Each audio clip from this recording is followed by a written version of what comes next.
আসসালামু আলাইকুম সবাইকে। আজকে আমি আপনাদের দেখাবো হচ্ছে কীভাবে করে ফুচকা তৈরি করা যায় আর সংরক্ষণ করা যায়।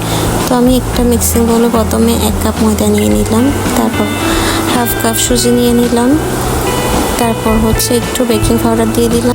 এরপর সবগুলোকে ভালোভাবে মিক্সার করে 1 চা চামচ লবণ দিয়ে দিলাম আর হচ্ছে 2 চামচের মতো তেল দিয়ে ভালো করে পানি দিয়ে একটা ডো বানিয়ে নিব।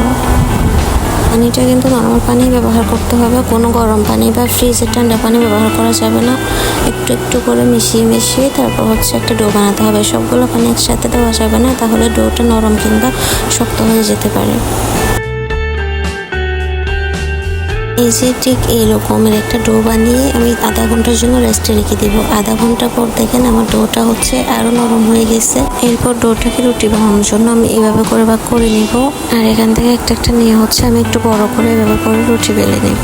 এরপর প্রথমে একটা রুটি নিয়ে হচ্ছে ভালো করে চারিদিকে তেল ব্রাশ করে দিয়ে উপরে হালকা একটু ময়দা ছিটিয়ে নেব।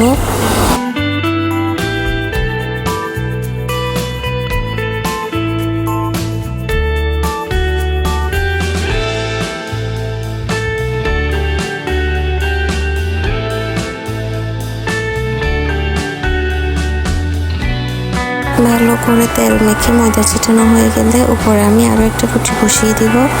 আর রুটিটা কিন্তু বড় ছোটো হওয়া যাবে না, বড় ছোটো হলে এভাবে টেনে টেনে দুইটা রুটি এক সমান করে নিতে হবে।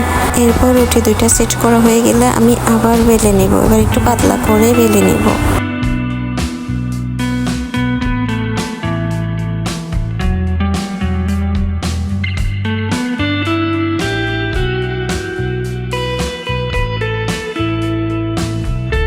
আমি রুটির পুরুত্বটা আপনাদেরকে দেখিয়ে দিচ্ছি, এর চেয়ে পাতলা বা মোটা করা যাবে না। আমি ফুচকা কেটে নেওয়ার জন্য এরকম একটা টিনের ঢাকনা নিয়ে নিছি।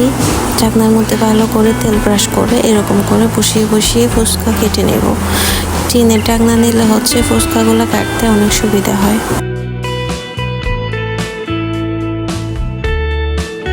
পুরা রুটিটা এভাবে করে ফুচকা কেটে নেওয়ার পর আমি একটা একটা করে তুলে নেব। আমি এখান থেকে তেলে দিয়ে আপনাদেরকে দেখিয়ে দিচ্ছি ফুচকাগুলো কি সুন্দর করে ফুলে ওঠে। তো দেখুন আমার ফুচকাগুলো তেলে দেওয়ার সাথে সাথে কি সুন্দর করে ফুলে উঠেছে। ফুচকা তেলে দেওয়ার আগে কিন্তু অবশ্যই তেলটা ভালো করে গরম করে দিয়ে নিতে হবে। তো দেখুন সবগুলো ফুচকা তেলে দেওয়ার সাথে সাথে কি সুন্দর করে ফুলে উঠতেছে।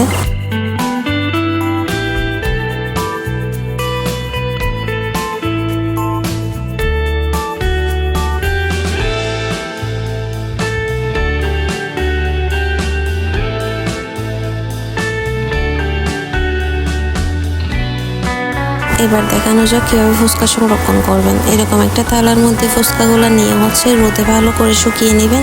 এরপর একটা বক্সে ঢোকাই এভাবে করে হচ্ছে আপনারা সারা বছর সংরক্ষণ করে খেতে পারবেন। তো শুকানোর পর আমার ফুচকাগুলো কি সুন্দর করে ফুলো এটাও আপনাদেরকে দেখায়। এই যে শুকানোর পর আমি ফুচকাগুলো তেলে দিছি, এখন দেখুন কি সুন্দর করে ফুচকাগুলো ফুলে উঠতেছে।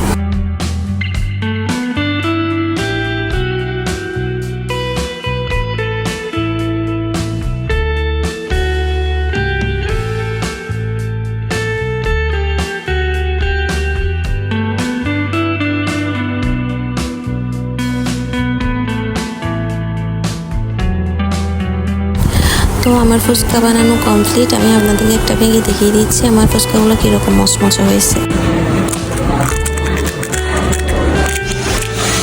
সাউন্ড শুনে আপনারা নিশ্চয়ই বুঝতে পারছেন ফুচকাগুলো একদম পারফেক্টভাবে হয়েছে। এরপর আমি ফুচকার টক বানানোর জন্য এখানে কিছু তেঁতুল আধা ঘন্টা পানিতে ভিজিয়ে রেখে এরপর আমি ছেঁকে নিয়ে পানিগুলো নিয়ে নিছি। এরপর এখানে 1 চা চামচ লবণ, 1 চা চামচ চিনি আর 1 চা চামচ হচ্ছে ধনিয়া গুঁড়া দিয়ে নিছি।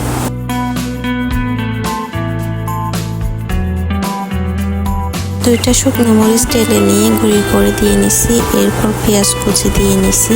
এরপর 2টা কাঁচা মরিচ কুচি করে দিয়ে নিছি আর ধনিয়া পাতা কুচি দিয়ে ভালো করে মিক্সার করে আমার টকটা রেডি করে নিছি। এরপর চলে যাব হচ্ছে ফুচকার ভেতর দেওয়ার জন্য আলু মাখা করতে। তো এখানে আমি 2টা সিদ্ধ আলু ভালো করে চটকিয়ে নিছি। এরপর পেঁয়াজ কুচি দিয়ে নিছি, 2 কাঁচামরিচ কুচি দিয়ে নিছি। কাঁচামরিচ কুচিটা আপনারা চালটা যে যেরকম পছন্দ করেন ওরকমই দিয়ে নেবেন।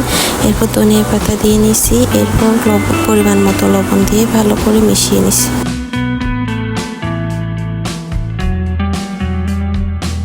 তো এই তো রেডি হয়ে গেল ফুচকার জন্য আমার আলু মাখা। এরপর ফুচকাগুলো একটা প্লেটে পরিবেশন করে এভাবে একটা সিদ্ধ ডিম চারিদিকে কাটারের সাহায্যে ছড়িয়ে দিব। তো আমার এই পদ্ধতিতে আপনারা ফুচকা বানালে অনেক সহজ একদম পারফেক্টভাবে ঘরে ফুচকা বানাতে পারবেন। সবাইকে আল্লাহ হাফেজ।